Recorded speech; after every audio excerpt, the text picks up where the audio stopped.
ሰላም ጤና ያበላይ ከመለፈውም ሰላም እንዴት ናችሁ? ሰላማችሁ በያላችሁበት ይዛል እንያልኩኝ ለጌቾ ባንዳ አጠር ያለች ግጥም አለች።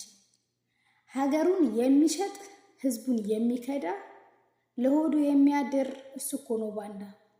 ምንም የማያስብ ጭንቅላት የሌለው ህሊናውን ሸጦ ለሆዱ የሚኖረው ስለ ሀገር ፍቅር ምንም የማይገባው ስለ እናቱ ህመም እሱ ያልተረዳው ህዝቡን አሳልፎ ለባዕድ የሸጠ እናቱን የከዳ በብር የለወጠ ህሊና ቢስ ሆኖ መኖር የመረጠ።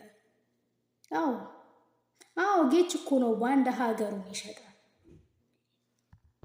የሚገርመው ነገር ትላንት ሲለፈልፍ እንዲህ ብሎ ነበር። ሬዲዮ ተሸካሚ ምንም ያልተማረ ዳንሰኛ ጨፋሪ ብሎ ተናገረ። ታዲያ ዛሬ ጌቾ ምነው ግራ ጣሪ ሆነ? ለወንበር መንሰፍሰፍ ለስልጣን ማጎደድ ህሊናንም ሸጦ በእሳት ለመንደድ። ምነው ጌቾ ታዲያ ፈርጥጠህ አመለጥክ? ምነው ጌቾ ታዲያ ፈርጥጠህ አመለጥክ?